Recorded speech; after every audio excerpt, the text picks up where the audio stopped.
Hello dear students, welcome back to our YouTube channel. आज हम यहाँ पर properties of the regression coefficient ये टॉपिक डिस्कस करेंगे। ऑलरेडी हमने रिग्रेशन के दो पार्ट डिस्कस कर लिए थे। आप लोग उन पार्ट को डिस्क्रिप्शन में दिए गए लिंक पर भी जाके आप लोग देख सकते हैं। बाकी अगर आप लोग चैनल पर नए हैं, चैनल को जरूर सब्सक्राइब कर सकते हैं। इस चैनल पर आप लोगों के लिए बहुत सारा मैथ्स रिलेटेड कंटेंट अवेलेबल है। फिर आप चाहे किसी भी एग्जाम की तैयारी कर रहे हो, आप लोगों के लिए चैनल बहुत ही बढ़िया रहेगा। बाकी अगर आप लोग इंजीनियरिंग स्टूडेंट्स हैं तो आप लोग मस्ट इस चैनल को सब्सक्राइब कर सकते हैं, क्योंकि इंजीनियरिंग का हर एक टॉपिक है यहाँ पर आप लोगों को प्रोवाइड करवा दिया जाएगा। व्हाट्सएप चैनल का लिंक वीडियो डिस्क्रिप्शन में गिवन है, वहां पर भी आप लोग मेरे साथ जुड़ सकते हैं, जहां पर मैं क्लासेस के लिंक शेयर करता ही रहता हूँ। स्टार्ट करते हैं आज के इस टॉपिक को, जिसमें प्रॉपर्टीज ऑफ रिग्रेशन कोएफिशिएंट के बारे में समझेंगे। क्योंकि ये टॉपिक कुछ ऐसा है जो थ्योरेटिकली भी और एज अ फुल फ्लेज आप लोगों के पास पूछा जाता है। कभी कभी यहाँ से क्वेश्चन कंसेप्चुअल क्वेश्चंस बन जाते हैं, और कभी कभी यहाँ पर पूरा पूरा थ्योरेटिकल क्वेश्चंस यहाँ पर मिल जाएगा कि भाई right the properties of the regression coefficient. इसलिए हम लोग यहाँ पर 8 की 8 प्रॉपर्टीज को समझेंगे, और दो न्यूमेरिकल भी यहाँ पर हम लोग यहाँ पर सॉल्व जरूर करेंगे। देखिएगा, सबसे पहले तो फॉर्मूला है क्या, डेफिनेशन है क्या, सारी चीजें समझिएगा आज की इस क्लास में। देखिएगा, आप लोग रिग्रेशन कोएफिशिएंट की बात कर रहे हैं। मैंने लास्ट पार्ट में आप लोगों के साथ रिग्रेशन कोएफिशिएंट के बारे में एक फार्मूला लिखकर बताया था। जिन लोगों ने उसको नहीं देखा है, आप लोग उसको भी देख सकते हैं। एक मिनट, मैं इसको चला लूं एक बार।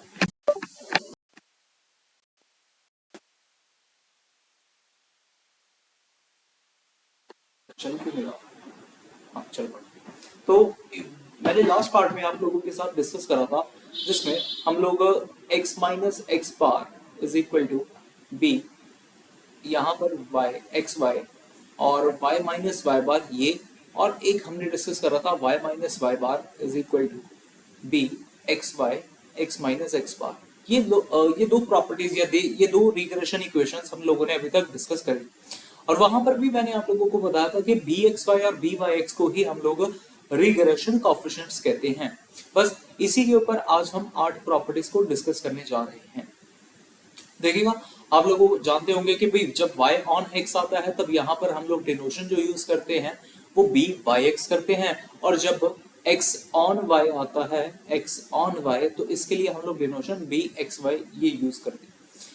यहाँ पर इसके फार्मूलाज है b by x is equal to covariance of sigma square x, और एक है r sigma y sigma x। ये दो फार्मूलाज आप लोगों को याद रखने पड़ेंगे। यहाँ पर भी ये दो फार्मूलाज आप लोगों को याद रखने पड़ेंगे।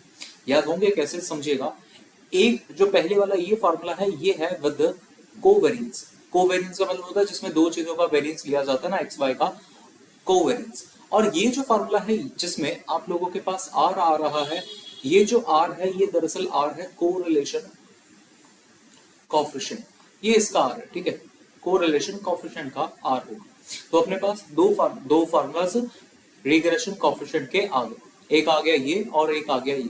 अब और कैसे याद रख सकते हो आप लोग? यार देखिए, जिसके ऊपर भी डिपेंड करती है वो चीज हमेशा आप लोगों के पास डिनोमिनेटर में पूछी जाती है। जैसे यहाँ पर ये जो x था, मतलब हम लोग y ऑन x कह रहे हैं ना, ऑन x, तो ऑन वाली जो चीज होती है यहाँ पर हमेशा अपॉन में आती है, चाहे वो सिग्मा स्क्वायर x हो, चाहे वो सिग्मा x हो। ऐसे सेम यहाँ पर ऑन y था, तो यहाँ आ गया सिग्मा स्क्वायर y, और यहाँ पर आ गया सिग्मा। तो ये आप लोगों के पास दो फार्मूलाज होने ही चाहिए हमेशा, क्योंकि इसी से आप लोग नेक्स्ट जो क्वेश्चंस भी है ना, और जितनी भी प्रॉपर्टीज है, इसी से आप लोग निकालते हैं या फिर याद कर सकते हैं। ये बहुत जरूरी है। स्टार्ट करते हैं आज के पहले प्रॉपर्टी को, जिसमें हम लोग ये जान रहे हैं कि correlation coefficient is the geometric mean between the regression coefficient. मैंने अभी आप लोगों को बताया कि हम लोग कोरिलेशन कोएफिशिएंट को r के साथ लिख रहे हैं। अब जिनको ज्योमेट्रिक मीन के बारे में नहीं जानकारी, मैं उनको सबसे पहले ज्योमेट्रिक मीन के बारे में जानकारी दे देता हूँ। आप लोगों ने अपनी जिंदगी में दो टाइप के मीन, अभी तीन, वैसे तो तीन होते हैं, एक होता है अरिथमेटिक, एक होता है हार्मोनिक, एक होता है ज्योमेट्रिक। आप लोगों ने दो तो सुने ही होंगे, एक हो गया अरिथमेटिक और एक होता है अपने पास जियोमेट्रिक, ठीक है। अब इसमें से अरिथमेटिक मीन क्या है, देखिए। अरिथमेटिक मीन बहुत ही सिंपल है। जब आप लोगों के पास दो नंबर्स हों और आप लोग उनका एवरेज लेते हैं, a plus b divided by 2, इसको आप लोग अरिथमेटिक मीन कहते हैं। ये आगे भी मुझे काम आएगा प्रॉपर्टी में, तो आप लोगों को पता होना चाहिए ज्योमेट्रिक मीन क्या होता है और अरिथमेटिक मीन क्या होता है। ज्योमेट्रिक मीन एक ऐसा सिमिलर है, आप लोग ऐसा समझ सकते हैं, आप लोगों ने एपी चैप्टर समझाओ, एपी चैप्टर में हम लोग कहते हैं ए बी सी, 3 नंबर्स हैं, अगर 3 नंबर्स अपने पास एपी में होंगे तो यहाँ पर ये प्रॉपर्टी होती थी कि भाई जो बीच वाला नंबर है वो a plus c divided by 2 इसके बराबर होता है, या फिर आप लोगों ने ऐसा करके समझा होगा 2b is equal to a plus c. ऐसे ही सेम आप लोगों के पास ज्योमेट्रिक मीन होता है, ज्योमेट्रिक मीन को मैं यहाँ पर ऊपर लिख देता हूँ, ज्योमेट्रिक मीन। अब इसके बारे में क्या होता है यार, आप लोगों ने जीपी भी सुना होगा, जीपी में आप लोग ये देखते थे कि 3 number a b c GP में तब होते हैं जब अपने पास b square is equal to a c आता है, या फिर b is equal to plus minus root a c आता है, ठीक है। इसी चीज को हम लोग इस क्लास में या इस बार हम लोग जीएम बोलेंगे, जियोमेट्रिक मीन।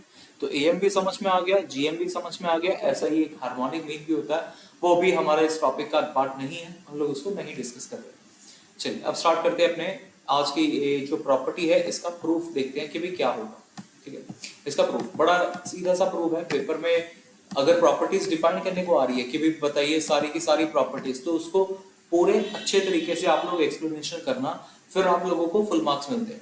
यहाँ पर कह रहे हैं कोरिलेशन कोएफिशिएंट इज द, मतलब जो अपने आर की वैल्यू है वो क्या है, is the geometric mean between the regression coefficient, geometric mean between the regression coefficient. चलो अब मैं ऐसे तो आप लोगों को शायद ना समझ नहीं आ रहा होगा, प्लस माइनस रूट ऐसा हाँ, ऐसे तो आप लोगों को समझ नहीं आएगा। अब फार्मूलास हम लोग देखते हैं कि फार्मूलास दरअसल हमारे पास थे क्या। एक फार्मूला हमने लिखा बी एक्स वाई, ये वाला, इसमें क्या आ रहा था r sigma y sigma x by sigma y, और एक आ रहा था b y x is equal to r sigma y by sigma x, ये आ रहा था। अगर मैं इन दोनों टर्म्स को मल्टीप्लाई करवा दूं ना, बस उसके बाद तो काम हो गया। देखिए यहाँ पर क्या आ जाएगा, ये मिल जाएगा b x y into b y x is equal to r sigma x sigma y, यहाँ पर आ गया r sigma y sigma x, ये चीज आ गई। सिग्मा वाई के साथ sigma y cancel, sigma x के साथ सिग्मा एक्स कैंसिल, यहाँ पर मुझे मिल गया b x y into b y x is equal to r square, और अगर आर स्क्वायर मिल गया है तो आर इज इक्वल टू कितना आ गया, plus minus under root b x y into b y x. तो ये रहा अपना पहला आंसर, मतलब पहली प्रॉपर्टी ये थी जिसमें मैंने ये बताया है जो अपना कोरिलेशन कोएफिशिएंट है वो किसके बराबर होता है, वो होता है regression geometric mean of the regression coefficient. समझ में आ गया। नेक्स्ट प्रॉपर्टी डिस्कस करते हैं, ज्यादा टाइम यहाँ पर लगाएंगे नहीं, ये बड़ी खास प्रॉपर्टी है। कह रहे हैं कि भी both the regression coefficient have the same sign, हमें इसमें कोई चीज प्रूव करने की जरूरत नहीं है, आप लोग बस इतना जान लीजिए कि अगर अपने पास बी एक्स वाई इसका साइन अगर पॉजिटिव है ना, तो बी वाई एक्स का साइन भी पॉजिटिव होगा, ठीक है। और अगर उल्टा है किसी का भी, मतलब दोनों की दोनों चीजें ट्रू है, जिसका मर्जी पॉजिटिव हो जिसका मर्जी नेगेटिव हो, लेकिन जो रिग्रेशन कोएफिशिएंट है उन दोनों के जो साइन होंगे वो बिल्कुल सेम होंगे। बी एक्स वाई अगर पॉजिटिव है तो बी वाई एक्स भी पॉजिटिव, अगर बी एक्स वाई नेगेटिव है इसका मतलब हो जाएगा कि बी वाई एक्स भी अपना नेगेटिव होगा, उल्टा भी कर सकते हो, ठीक है, दोनों चीजें ट्रू है। नेक्स्ट प्रॉपर्टी डिस्कस करते हैं, यहां पर कह रहे हैं कोरिलेशन कोएफिशिएंट का भी सेम साइन होगा as that of the regression coefficient, मतलब जो हमारे पास आर लिखा था, आर का भी साइन किसके ऊपर डिपेंड करता है, रिग्रेशन कोएफिशिएंट के ऊपर रिग्रेशन कोएफिशिएंट के ऊपर। जैसे यहां पर बी एक्स वाई की बात करें, बी एक्स वाई अगर मेरा पॉजिटिव होगा तो यहाँ पर आर भी मेरा पॉजिटिव ही होगा, ठीक है। और अगर b x y y x मेरा नेगेटिव है, ठीक है, अगर ये चीज मेरी नेगेटिव है तो आर का भी नेगेटिव ही होगा, बस ये चीज याद रखिएगा। तीनों के तीनों का साइन जो रहेगा वो सेम रहेगा। तीन प्रॉपर्टीज तो इसी तरीके से हमारी डिस्कस हो गई है, ठीक है। नेक्स्ट है the product of the two regression coefficient is less than or equal to 1, मतलब 0 less than equal to bxy byx is less than equal to 1। ये दरअसल ये प्रॉपर्टी कुछ इस तरीके से कि जो जब भी आप रिग्रेशन कोएफिशिएंट का प्रोडक्ट करेंगे, दोनों के दोनों रिग्रेशन कोएफिशिएंट का प्रोडक्ट करने पे आपके पास जो आंसर आएगा वो लेस देन और इक्वल टू 1 आएगा, बट ये 0 से ही स्टार्ट होगा, ठीक है। क्यों 0 से हो रहा है इसके पीछे मैं आप लोगों को वजह बता देता हूँ। आगे अभी आप लोगों ने देखा कि दोनों के जो साइन रहते हैं वो सेम सेम रहते हैं। प्लस है, प्लस है, प्लस इंटू प्लस करेंगे आप लोगों के पास जो आंसर आएगा वो प्लस में ही आएगा।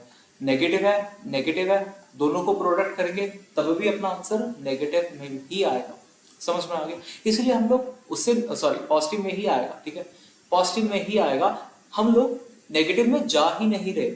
अगर हम लोग नेगेटिव में नहीं जा रहे तो हमारे पास ये जो प्रोडक्ट करके वैल्यूज आएगी वो हमेशा लाई करती है 0 और 1 के अंदर अंदर, इंक्लूडेड है 0 और 1, ठीक है। तो ये यहाँ पर इतना ही प्रॉपर्टी आप लोगों को लिखना पड़ता है, इससे ज्यादा नहीं लिखना पड़ता।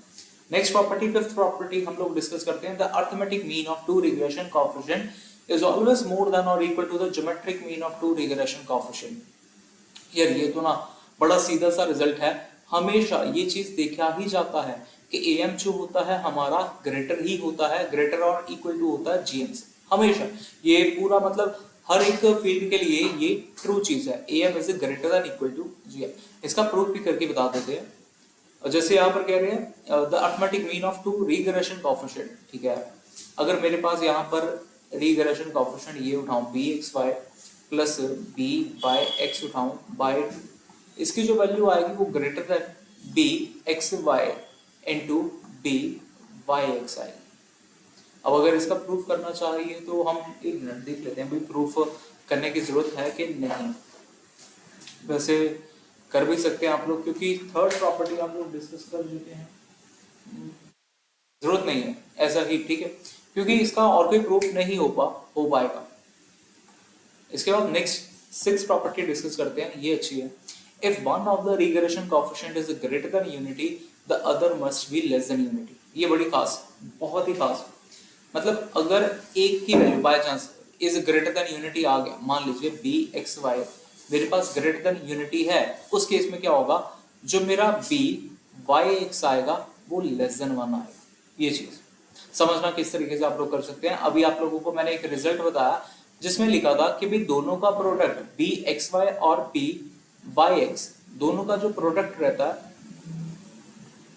वो लेस देन 1 रहता है, ठीक है ना, लेस देन 1 है। अगर मैं यहाँ पर ये कह रहा हूँ कि bxy ग्रेटर देन 1 है तो ऑटोमेटिकली ये देखिएगा by(x) is less than 1 by bxy आ गया, ये चीज आ गई। और जब ये चीज हो जाएगी तो यार by(x) अपना लेस देन 1 ही तो आएगा, ठीक है, क्योंकि यार वो चीज बढ़िया है ना आप लोगों के पास। मान लो यार अभी आप लोग इक्वल टू का साइन लेके चल रहे हैं, इक्वल टू, हाँ चलो अभी मान लीजिए आपने यहाँ पे कोई साइन ही नहीं लिखा, या तो कोई साइन नहीं है, यहाँ पर भी कोई साइन नहीं लिखा, ठीक है, कोई साइन नहीं है, इस जगह पे वेकेंट है स्पेस। यार आप लोगों के पास मान लीजिए bxy का वैल्यू मान लो 2 है, सिर्फ मानना है। अगर मैं यहाँ पर रखूंगा तो ठीक है ना, कुछ तो आएगा यहाँ पे, भाई कुछ तो आना चाहिए। जब आप लोग यहाँ पर रखेंगे by(x) तो ये बन जाएगा 1/2 बन जाएगा। इसकी जगह पे मैं 2 रख दूं, अगर 1/2 आ गया, और अगर 1/2 आ गया ये तो छोटा ही होता ना 1 से, ठीक है ना, तो इसीलिए यहाँ पर by(x) जो होगा वो लेस देन 1 आ जाएगा। ये 6 प्रॉपर्टी। लास्ट प्रॉपर्टी 7th और 8th, ये बड़ी खास है, थ्योरेटिकल प्रॉपर्टी है, याद रखने वाली है कि भाई रिग्रेशन कोएफिशिएंट जो होता है वो इंडिपेंडेंट होता है चेंज ऑफ ओरिजिन से। इसका मतलब ये रहता है कि अगर आप लोग x वाली एंट्रीज के अंदर और y वाली एंट्रीज के अंदर कुछ टर्म्स को ऐड कर रहे हैं या फिर कुछ टर्म को सब्ट्रैक्ट कर रहे हैं, ऐड और सब्ट्रैक्ट कर रहे हैं, तब भी आप लोगों के पास जो रिग्रेशन कोएफिशिएंट है वो सेम ही रहेगा। ये प्रॉपर्टी इंपॉर्टेंट है, अक्सर बच्चे यहाँ पर गलती कर जाते हैं। रिग्रेशन कोएफिशिएंट क्या होता है, इंडिपेंडेंट, मतलब उसके ऊपर कोई फर्क नहीं पड़ता। अगर आप लोग कुछ भी अपनी x के अंदर चाहे y के अंदर चाहे दोनों के अंदर अपनी एंट्रीज को प्लस कर रहे हैं माइनस कर रहे हैं, कोई फर्क नहीं पड़ेगा रिग्रेशन कोएफिशिएंट में। बट एक और चीज, regression coefficient is not independent of change of scale. इसका मतलब ये है कि भाई जब आप x के साथ और y के साथ अपनी एंट्रीज को मल्टीप्लाई कर रहे हो या फिर डिवाइड कर रहे हो, उस केस में आप लोगों के रिग्रेशन कोएफिशिएंट में कुछ फर्क आएगा। अब वो पॉजिटिव भी आ सकता है, नेगेटिव भी आ सकता है, जैसा मर्जी फर्क आए, लेकिन रिग्रेशन कोएफिशिएंट जो है वो सेम नहीं रहेगा। समझ में आ गया? प्लस माइनस के केस में क्या होता है, प्लस माइनस के केस में तो भाई कोई फर्क नहीं पड़ने वाला, लेकिन मल्टीप्लाई और डिवाइड के केस में अपने पास कुछ ना कुछ फर्क पड़ेगा। कुछ भी हो सकता है बट सेम नहीं रहेगा। ठीक है। तो ये थी 8 प्रॉपर्टीज जो हमने आज डिस्कस करी है। इसके बाद हम लोग 2 न्यूमेरिकल्स को डिस्कस कर रहे हैं, कंसेप्चुअल क्वेश्चंस है। वीडियो बहुत ही शॉर्ट है, होप कि आप लोगों को ये समझ में आ गई होंगी। वीडियो को लाइक करना मत भूलिएगा यार, अगर मैंने अभी तक लाइक करने को नहीं बोला है, लाइक जरूर करिए। देखिएगा पहली प्रॉपर्टी कौन सी लगा सकते हैं आप लोग, ये देखिए कह रहे हैं भाई एक regression coefficient x on y है -1/6, x ऑन y इसकी वैल्यू है -1/6 और y ऑन x इसका वैल्यू है -1/2। पूछ रहे हैं कोरिलेशन कोएफिशिएंट क्या आएगा, r की वैल्यू पूछ रहे हैं। अभी r की वैल्यू का रिजल्ट अभी मैंने बताया था, पहली प्रॉपर्टी दूसरी प्रॉपर्टी के अकॉर्डिंग bxy का प्रोडक्ट और byx का product is equal to r, ये होता है। तो बस यहाँ पर आ जाएगा 1/2 इंटू 1/6 विच इज इक्वल टू 1/√12। तो ये अपना आंसर है।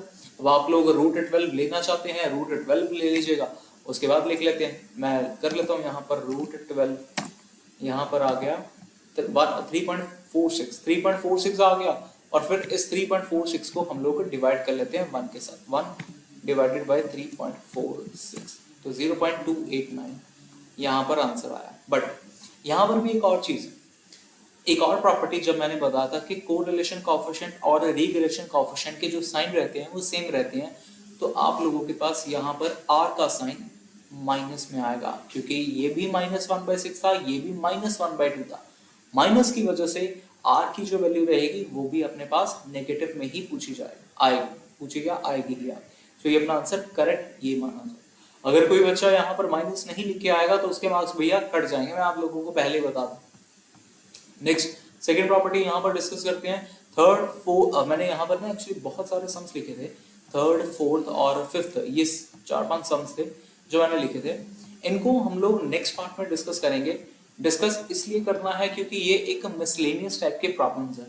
मिसलेनियस मतलब जो ना अलग, बिल्कुल ही अलग चीज है, मिसलेनियस है, ठीक है, अलग चीज, जो जिसको भी आप मिसलेनियस में उसी को डालते हैं भाई, जो अलग अलग तरीके से होने वाले सम्स होते हैं ना, इसलिए। एक लास्ट ये एग्जांपल 2 भी डिस्कस कर लेते हैं। वैसे ही मैंने होमवर्क लिखा था, बट चलो एक बार डिस्कस कर लेते हैं।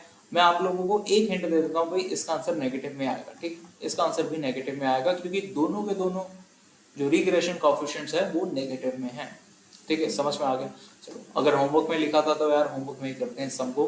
कमेंट बॉक्स में इसका आंसर छोड़ के जाइएगा कि अपने पास r का वैल्यू यहाँ पर क्या है, ठीक है। मिलते हैं नेक्स्ट पार्ट में इन क्वेश्चंस के साथ। मिसलेनियस क्वेश्चन है 3, 4, 5, इनको सॉल्व करेंगे, और एक और क्वेश्चन जो मैंने लास्ट पार्ट में पार्ट सेकंड में रिग्रेशन कोएफिशिएंट का छोड़ा था, उस क्वेश्चन को भी हम लोग डिस्कस करेंगे, ठीक है। सो मिलते हैं नेक्स्ट पार्ट में। Thank you so much for watching the video. Channel को सब्सक्राइब करना मत भूलिएगा, वीडियो को लाइक करना मत भूलिएगा। मिलते हैं नेक्स्ट पार्ट में।